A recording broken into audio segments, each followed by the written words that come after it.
Bonjour, bienvenue à la ferme de l'Escaillon, sur la commune de Thorens. Voilà, je m'appelle Fabienne Pujol-Varonne.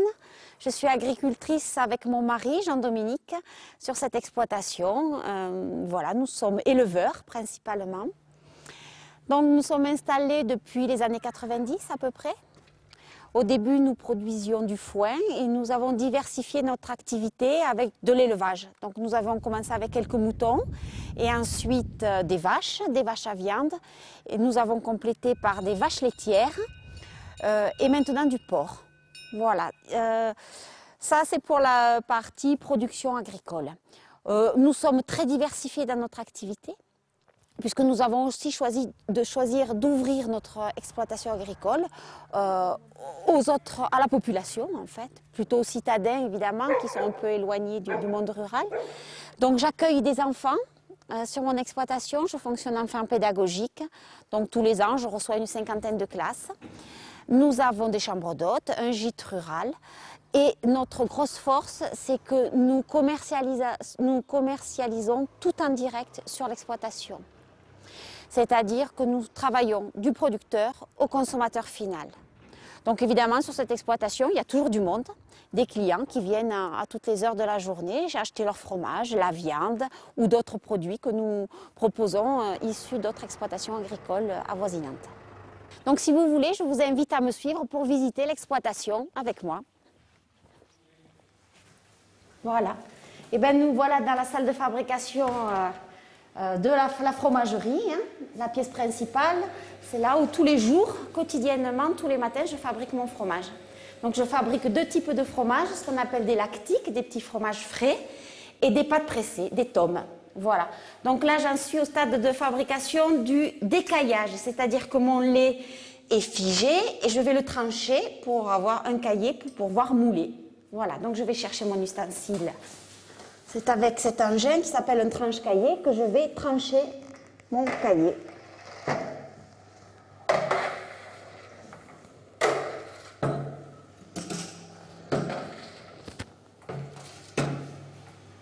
Voilà, donc là je vais chercher à faire des petits morceaux de la taille de graines de maïs à peu près.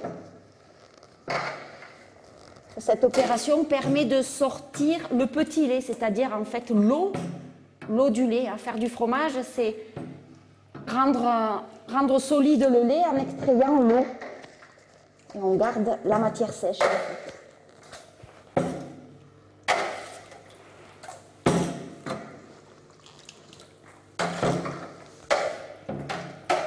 Voilà, je tourne.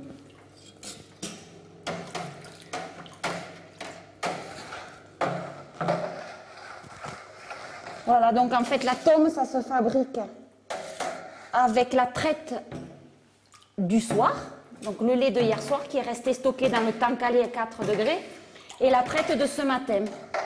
Donc j'ai mélangé les deux traites, je réchauffe mon lait à 33 degrés, j'en présure pour le faire durcir.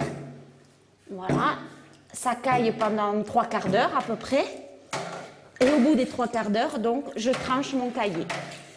Après, je vais lancer le brassage, c'est-à-dire que ce caillé, il va être brassé par la machine là, pendant 50 minutes. Au bout de 50 minutes, eh ben, j'extrairai le petit lait. Et après, je moulerai mon caillé dans les moules. Je les mettrai à presser toute la journée. Donc, en fait, ça, c'est un fromage que moi j'ai baptisé la tome de l'Escaillon, puisque la ferme s'appelle la ferme de l'Escaillon. Mais je suis la recette en fait de la tome de Savoie. Évidemment, je ne peux pas employer le terme tome de Savoie, puisque je ne suis pas en Savoie, je ne suis pas dans la zone d'appellation. Donc c'est la tome de l'Escaillon. Alors là, je remets à chauffer et à brasser. Voilà, au maximum. Voilà. Et là, je vais programmer 50 minutes. Donc, une tome, c'est à peu près 12 à 14 litres de lait. Et une tome qui pèsera à peu près 1,5 kg dans 2 mois. Voilà, donc là, ce sont les tomes que j'ai fabriquées. Donc, 7 tomes que j'ai fabriquées hier. et que ce matin j'ai salé, voilà. Et dans la matinée, plus tard, je vais les rentrer dans ma cave d'affinage. Tous les jours, je vais les tourner, les frotter, et dans 2 mois, elles seront bonnes à manger. Voilà, donc ici c'est la salle de vente, ma salle d'emballage, ma salle de vente, où je présente tous les produits. Donc je fais aussi du fromage blanc battu, de la faisselle. On vend nos œufs des poules, puisqu'on a un poulailler. Voilà. Après, je vends aussi des produits de collègues, d'autres agriculteurs. Donc les pommes de terre de Pierre Giordano de Malamère et le miel de Éric Coquelet, qui est apiculteur agréolière. Petite cave d'affinage, voilà, où il y a tous les lactiques. Donc en fait, il y a des petites épingles de couleur, c'est pas pour faire joli. Ça correspond à la traçabilité, c'est-à-dire que moi je tiens un cahier de fabrication. Tous les jours je note le nombre de fromages que je fabrique, la date évidemment de fabrication, et j'affecte une couleur à chaque jour. Si un jour il y a un problème sur un lot, je suis capable de le retrouver et de retirer le lot. Voilà. Donc ça c'est petits fromages lactiques, donc on vend au maximum à 3 semaines d'affinage. Et là c'est la cave d'affinage des tomes. Voilà, donc il fait 13 degrés dans cette pièce. Et donc les fromages, ils sont stockés 2 mois. C'est là où je les retourne tous les jours et je les frotte. Voilà. Voilà, donc tous les jours, je tourne mes tomes. Voilà, pour qu'elles s'affinent régulièrement. Donc c'est une pièce qui est à 13 degrés avec un taux d'humidité important, de l'ordre de 90 à 95% d'humidité à l'intérieur de cette pièce. Ceci afin que la moisissure puisse se développer correctement sur les fromages. Pareil, il y a des petites étiquettes avec des numéros sur chaque étagère, ce qui me permet de retrouver le jour de fabrication de mes tomes.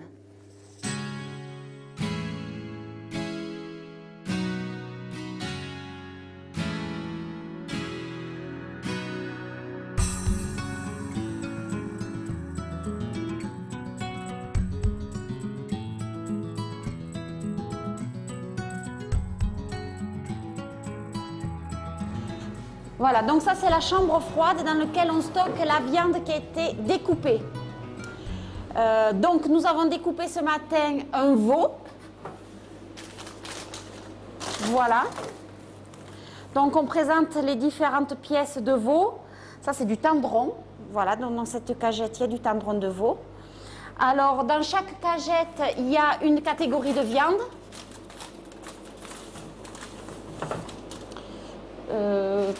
Voilà, par exemple ici les escalopes.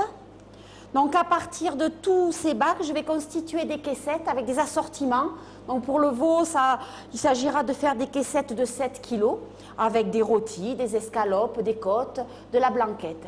Une fois que j'ai constitué ces caissettes, ces assortiments de viande, mes clients viennent les chercher directement à la ferme. Toutes nos bêtes sont tuées à l'abattoir, c'est obligatoire.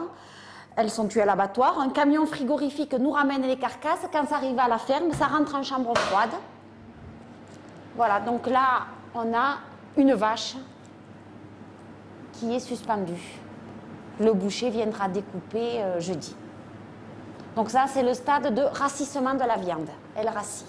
Donc pour qu'elle soit tendre, il faut qu'elle rassisse en chambre froide pendant... Une vache, c'est 15 jours de temps de rassissement. Voilà, donc là en face de nous, on a ce qu'on appelle la stabulation libre, c'est-à-dire c'est une étable où il y a des vaches. Voilà, donc sur la partie gauche, on a des petits veaux mâles. Et sur la partie droite, des petites génisses femelles de race Aubrac. Nous travaillons la race Aubrac pour la viande. Donc l'Aubrac, c'est à cheval sur 3 départements, hein, l'Aveyron, le Cantal, la Lozère. Donc c'est une race rustique, bien adaptée à notre milieu, à nos conditions climatiques. On arrive devant le bâtiment où l'on stocke notre foin, puisque nous essayons d'être au maximum autonomes sur la nourriture de nos animaux, donc les bovins, les ovins. Donc nous produisons tout notre foin. Donc nous avons la plaine à côté de la ferme, où tous les ans, début d'été, on récolte notre production qui va nous permettre de tenir tout l'hiver pour nourrir nos vaches et nos moutons. Voilà, donc on essaie de travailler énormément la qualité de notre foin. Donc on est assez équipé au niveau mécanique pour ramasser du foin le plus rapidement possible pour avoir une qualité optimale, quoi. Voilà. Donc on essaie de faire 2 coupes aussi, d'avoir une deuxième coupe qui a une valeur alimentaire un peu plus intéressante, que l'on garde pour les vaches laitières, puisque pour produire du lait, il faut quand même beaucoup d'énergie. Donc le foin de meilleure qualité est réservé aux vaches laitières et le foin standard est réservé aux vaches allaitantes, c'est-à-dire les vaches qui produisent de la viande. Voilà. Ensuite, on les complémente avec un peu de céréales que l'on achète à un agriculteur des Alpes d'Haute-Provence. Voilà. Mais au maximum, nos vaches sont à l'herbe. Donc de toute façon, les vaches à viande sont dehors toute l'année. Les vaches laitières sont à l'intérieur uniquement 3-4 mois d'hiver. Voilà. On les tient au maximum en extérieur pour des raisons sanitaires évidentes, quoi. Les animaux sont bien mieux à l'extérieur qu'à l'intérieur, dans la mesure où on respecte une race adaptée au milieu. Voilà. Voilà, donc là nous sommes dans une étable qu'on appelle une stabulation libre, c'est-à-dire que les animaux ne sont pas à la tâche. Vous avez des étables où les vaches sont attachées les unes à côté des autres et des étables où les animaux ont un espace où ils peuvent aller et venir comme ils veulent. Donc ça, ce sont des petites génisses qui ont de 1 an à 18 mois. Voilà, donc tout ça, ça sera destiné à la boucherie. Donc voilà, comme je vous le disais tout à l'heure, nous sommes en race Aubrac. Donc elle a une couleur un peu froment et des yeux maquillés. On dit que c'est une vache maquillée. Elle a du blanc et du noir autour des yeux. Voilà, vache rustique, bien adaptée à notre milieu. Donc là, elles vont passer l'hiver dedans. Et après, elles seront dehors jusqu'à 3 ans. On les rentre l'hiver pour les soigner un peu mieux puisqu'elles seront destinées à la boucherie. Donc on pourra les complémenter et surtout aussi les familiariser avec le contact de l'homme puisqu'elles nous voient matin et soir pour le nourrissage des animaux. Voilà. Et donc dans le compartiment d'à côté qui est presque vide, nous avions encore il y a quelques semaines 8 veaux mâles. Donc il en reste 2 petits mâles. Donc les petits mâles, nous les retirons des mères à l'âge de 6-8 mois pour faire ce qu'on appelle du veau rosé. Donc ce qu'on a vu dans les bacs dans l'atelier de découpe. Voilà, du veau rosé. Donc c'est du veau élevé sous la mer, qui tète la mer et qui en même temps mange de l'herbe. Ce qui donne une viande de couleur rosée par opposition au veau de lait qui lui est nourri collé et a une viande très pâle.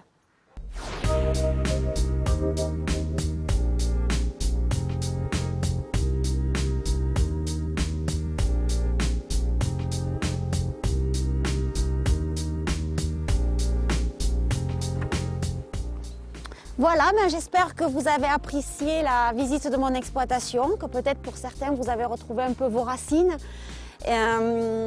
Voilà, être agriculteur dans les Alpes-Maritimes, c'est pas toujours facile. Ça a des bons côtés, des mauvais côtés. Le bon côté des choses, c'est que nous produisons quand même des produits de qualité que nous arrivons à commercialiser relativement aisément. Par contre, nous sommes très peu et ça nous pose des problèmes de production. C'est-à-dire que c'est un des derniers départements agricoles de France. Ce qui fait que notre densité s'effrite.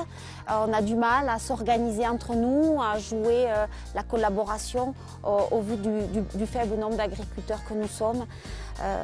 Voilà, c'est un petit peu un contexte général. L'agriculture au niveau de la France va pas très bien en ce moment, comme le reste d'ailleurs. Mais n'oublions pas que quand même, grâce aux agriculteurs, nous vous nourrissons. Et nous avons besoin du soutien de l'ensemble de la population. Cette profession vous nourrit, soutenez-la.